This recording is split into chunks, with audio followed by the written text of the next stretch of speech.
TJ Houshmandzadeh. Yes, your guy. You asked him, hey, what happens if they don't agree?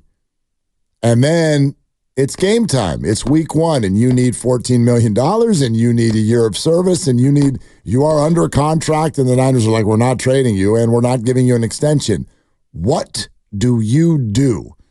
And this is what TJ said. Well, really quick before I play it, the context this is Mark Grandy. That's not TJ Houshmandzadeh. The context was this is in late February, right after the Super Bowl. So a lot of time has passed, but that's when this question was asked. Late February, February 21st to be exact. Here's what TJ said. I'm not going to like it. I'm going to be pissed off for a little bit, and then I'm going to get my ass to work and go dominate another year. Now you're going to pay me more than you would have had paid me the year before. That's what I'm going to do. I'm going to be pissed off, and then I'm going to go bust my you-know-what, run myself into the ground in the offseason, get better, come back and dominate, and now there's no, can you take it? Nah, I'm taking everything that I deserve, and that should be his mentality. It's natural to be upset. It's natural. But once you don't get it, you got to put your head down and get to work, because if you don't play well, it will be, that's why we made that decision. And so, yeah, it should upset you, but you can't let it affect you. It should upset you, but don't let it affect you at all. Get to work and come back and have a better year. That right there might be the most freaking important thing that anybody has said about Brandon Aiyuk all offseason long. Let that sink in. You're going to be furious, and then you're going to get your butt on the field and play as hard as possible. And if I'm the Niners, it's not the emotional thing to do. It's not the kind like, you're not treating your employees. It's not that. But what's the downside for the Niners there? Because even this idea that now, what if Brandon goes out and goes for 1,500 yards? And now you need to pay him even more. Well, first of all, the Niners are like, fine. Secondly, the Niners still have you under team control. You are still technically under contract. I know you are on this hill where they will not use the franchise tag. I don't think they want to, but they can. Brandon will still have no power again next year. So what's so bad about the Niners just being like, we're not going to blink? We're not going to blink. It makes no sense for Brandon Aiyuk to miss games this year. Right. But my concern is that I don't trust that he I hope he's listening to TJ. That's what I'll say. Well, I'm sure he is, and I'm sure when you get to that point, the breaking point, which probably isn't next week when you have to report, because if things are at least not acrimonious, the team has the ability to waive the fines, $40,000 a day and all the rest of it, as long as they're in communication. And if they get to a point where both sides realize he's going to have to play on the 5th-year option, well, then he can come into camp and they'll probably waive the fines and try to make it as good as it can be. And he'll have to go out there and do what TJ said, which is put your head down, play hard, and let them know exactly how good you are for the next time around. I mean, this is how here's another, I don't think we've talked about this yet. Here's what I would be concerned about. And it's not just Brandon making a poor decision and missing games, but do we think that Brandon Aiyuk could become a problem? And I don't mean that in a way of like what people say. People say, like, I love when people do this. This is something that would never, ever happen. We go, well, he'll protest by going out there and playing half speed. He'll mess up on purpose. Okay, do you understand how absurd that is? Yeah, absurd. That would cost him. First of all, I don't even know how you do that. Second of all, it's very dangerous to play football half speed. You will get so hurt, and you will lose so many millions of dollars. It would feel like it was going like cash register that's broken on full speed. You'd be losing money that fast. So that's not what you do. What you do is use Stephon Diggs. That's what you do. I'd have never met Stephon, and I've never covered a team that he's played for, but I've watched him be absolutely unbelievable as a receiver and have 2 different front offices go, that's about enough out of you. Get out of here. We're trading you.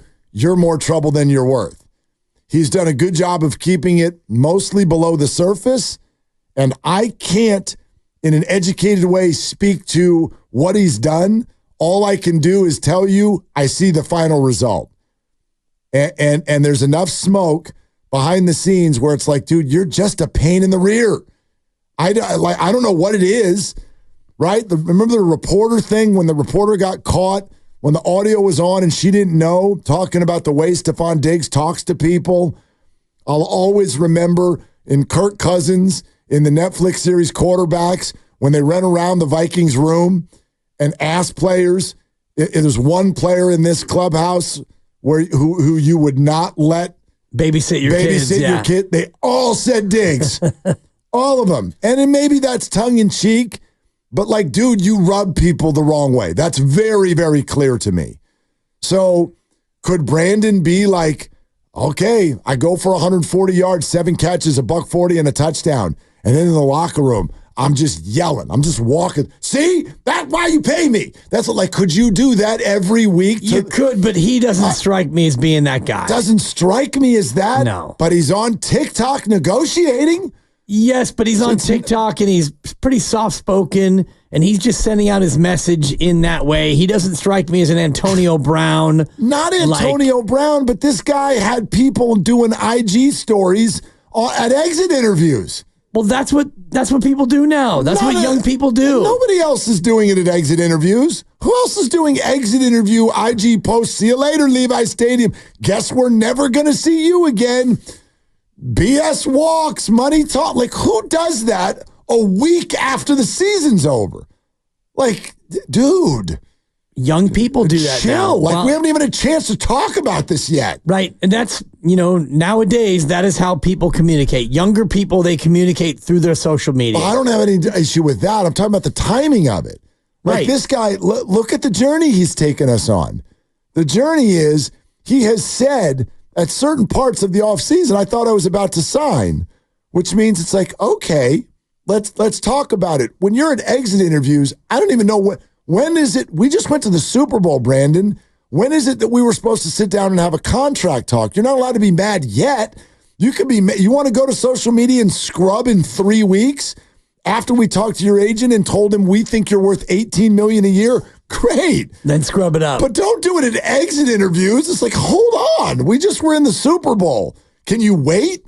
Can you just be calm about this for a second? It's a maturity issue. Yes. And it seems like maybe he's got a little bit of maturity issues. And we know that he was in Kyle Shanahan's doghouse a couple of years ago, and he had to work to get his way out of it. And now this process is going in a certain way. And I don't know if Ryan Williams, his agent, is advising him the way that I would advise him. Feels like TJ Houshmandzadeh is a little bit more pragmatic about the way that he should approach things. Yeah. But none of this has been resolved yet. None of it has been to the point where you're going to have a big breakup. So all of this is still fixable. I totally agree with that.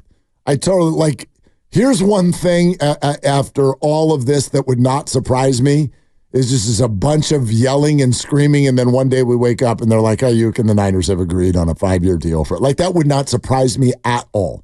Any day over the next 4 weeks. Yeah, Grandy, what's up? I have a question. So going back to what TJ said, and if you missed it from late February, you guys essentially asked, Dibs, you asked, what happens if the Niners just say, all right, Brandon, you're playing on the 5th-year option. Sorry. He'd be upset, but he'll eventually get back in the lab, get to work, and he'd be fine and play as hard as he can.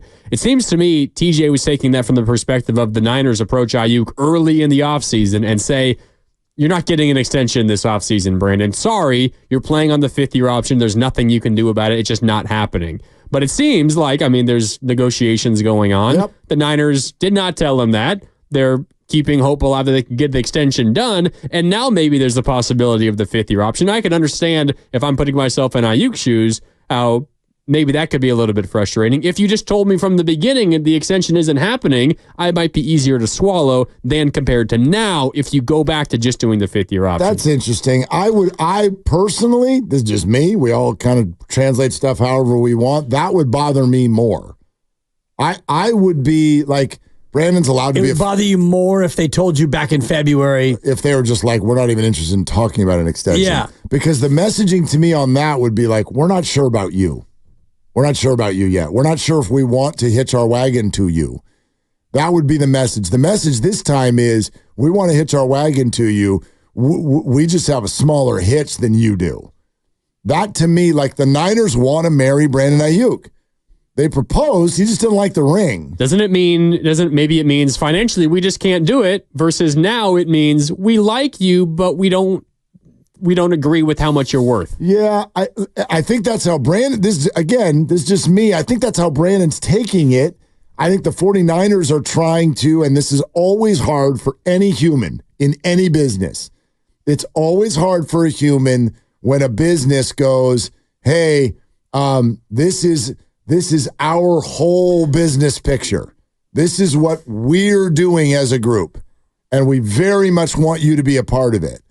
And they go, and this is the size of the slice of the pie. This is what you mean to us in this larger picture. And you're like, no, I want my pie to be bigger.